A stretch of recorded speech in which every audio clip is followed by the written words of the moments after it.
Salut à tous, c'est Pang de la chaîne, bienvenue sur cette vidéo qui aujourd'hui va parler du challenge Stimulé. On a notre petit groupe qui avance bien là depuis maintenant 10 jours et je trouve que il y a pas mal d'éléments à prendre en compte parce que beaucoup d'entre vous se donnent des challenges en réalité régulièrement dans l'année par rapport à des objectifs qu'ils veulent atteindre.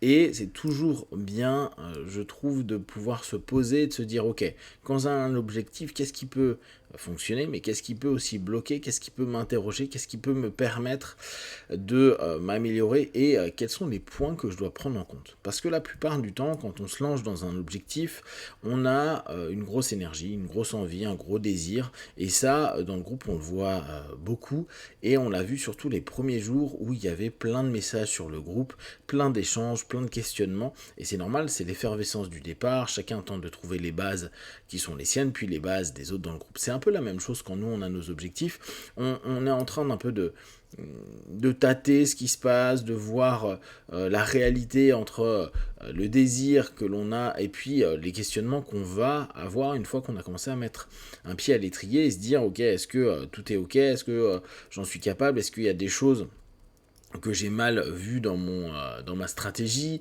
qu'est-ce que je vais pouvoir mettre en place, quelles questions je vais pouvoir me faire et quelles réponses je vais obtenir, et est-ce que ces réponses-là vont arranger ou pas mon cheminement. Et parfois dans les réponses, on va se rendre compte après quelques jours que entre la projection de l'objectif et sa réalisation et la réalité, les faits, le temps, les sensations, l'énergie que ça prend, il y a un delta. Il y a un delta parce que on part très souvent sur un objectif avec cette notion de se dire je vais obtenir un résultat. Sauf que à mesure qu'on avance, on se rend compte que c'est des sous-objectifs qui peuvent donner satisfaction, mais qui ne vont pas remplir d'un point de vue psychique, énergétique dans la notion de l'énergie que ça va restimuler, beaucoup de satisfaction. Donc, on peut avoir l'impression que de la force de départ qui nous attire vers cet objectif, on commence à se rendre compte que c'est nous qui allons pédaler et que c'est pas une force, c'est pas l'objectif qui m'attire à lui, c'est moi qui dois avancer vers l'objectif. Et dans tout ça, il y a des questions. Il y a des questions de est-ce que j'ai le bon objectif ? Est-ce que je prends la bonne route ? Est-ce que j'ai les bonnes étapes ? Est-ce que je me fourvoie pas ? Est-ce que je me mens pas ? Il y a aussi cette notion où la ligne du temps peut d'un coup commencer à se transformer. Ce qui semblait être faisable en 10 jours commence à prendre 20. Et malheureusement, on a aussi des réels deadlines, des réels moments où on se dit à telle date il me faut tant d'argent par exemple, ou tant de clients, ou tant de réussite sur tel domaine parce que j'ai concrètement quelque chose. Je dois payer mes impôts, je dois partir quelque part, j'ai une échéance sportive, etc. La prise en compte du réel, donc des retours qu'on va avoir, va être extrêmement important parce que ça va impacter notre dynamique psychique. Est-ce que je suis capable ? Est-ce que j'ai suffisamment envie ? Est-ce que j'avais prévu parfois que ça allait pas se passer comme ça ? Et donc de l'énergie de départ, le désir important, la stimulation, le pétillement, on arrive sur des phases qui se stabilisent. Les phases de stabilisation sont super intéressantes parce que c'est là où en réalité on va voir si on a envie de continuer à moyen ou long terme, si l'effort que l'on fournit apporte quelque chose, et on revient sur un questionnement de est-ce que les transformations que j'ai apportées parce que là je n'avance pas comme je veux, est-ce que je peux les continuer ? Est-ce que j'ai l'énergie d'en répéter à nouveau, des transformations, des corrections ? Ou est-ce que waouh, ça commence déjà à m'agacer ? Et en interne, se dire, est-ce que l'objectif vaut réellement, pour moi, toute cette énergie dépensée ? Donc, la prise en compte de la potentialité d'abandon est quelque chose de positif à se dire, ok, est-ce que c'est réellement quelque chose qui me stimule ? Est-ce que c'est réellement quelque chose qui me donne envie? Est-ce que c'est réellement quelque chose que je dois faire? Et là, il y a parfois le devoir, je reviens sur les aspects financiers, par exemple.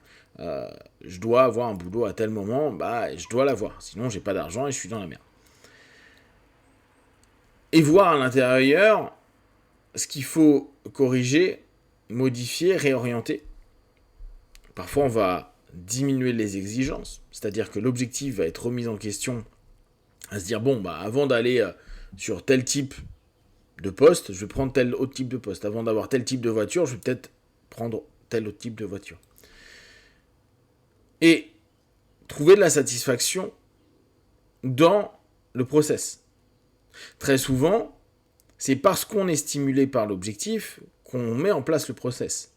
Mais quand on est sur la route, quand on est en train d'avancer, on se rend compte qu'il y a des bornes, que peut-être il y a différentes épreuves qui se passent, c'est une espèce de mode day, et vous vous retrouvez à ce moment-là à se dire « Ouah là là, je vais devoir monter ça, ouah là là, moi j'avais prévu de faire mes 5 km, c'était 5 km, sauf qu'en fait c'est 5 km dans la boue, en train de dépasser des trucs, des choses peut-être dont vous n'avez pas la compétence physique à ce moment-là, et ça, il va falloir l'accepter et le prendre en compte. Se préparer quand on est en train d'avoir des objectifs et s'interroger sur, ok, qu'est-ce qui fonctionne, qu'est-ce qui fonctionne pas. Parce que là encore, on peut se dire, bah, j'ai pas les résultats, mais je continue ce que je suis en train de faire. À la place de se dire, je vais continuer, mais je vais améliorer les choses, parce qu'il y a certainement un levier ou quelque chose que je n'ai pas exploité correctement, et donc si je continue, je vais peut-être avancer de 0,5% à chaque fois, alors qu'en réalité, il y avait moyen d'avancer de 5-10% si un feedback, un élément qu'on a pu observer, était pris en compte. D'où l'importance du constant questionnement qu'on va se faire pendant la notion d'objectif. Ce n'est pas simplement bourriner, et on peut l'avoir pour les personnes qui, par exemple, veulent prendre de la masse à la salle. C'est aussi s'interroger. Est-ce que mon hydratation est bonne? Est-ce que mon sommeil est bon? Est-ce que mon alimentation est OK? Je prends pas comme je veux. Bon, qu'est-ce qui se passe? Est-ce que j'ai bien pris en compte mon corps au départ? Est-ce que j'ai pris en compte les heures de salle? Est-ce que je suis en surentraînement? Est-ce que je suis en sous-entraînement? Est-ce que les exercices que je fais correspondent à ce que je veux? Etc.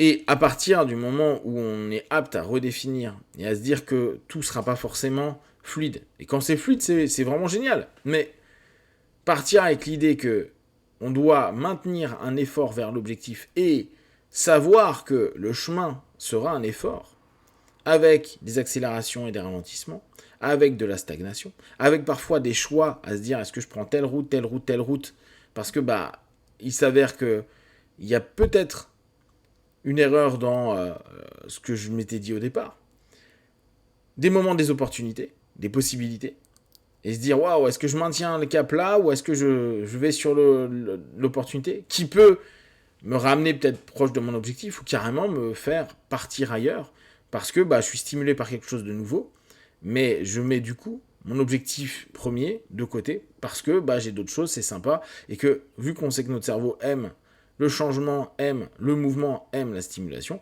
on peut s'oublier là-dedans pour peut-être revenir plus tard. Mais ça, c'est une décision qu'on doit prendre et capter et se dire, ok, est-ce que pour l'instant je mets de côté cet objectif-là? Est-ce que cette opportunité nourrit ou pas cet objectif? Ou est-ce que ça part sur complètement autre chose? Et si c'est le cas, qu'est-ce qui fait que je ne continue pas sur mon objectif? Ouais, l'opportunité est trop belle, ok.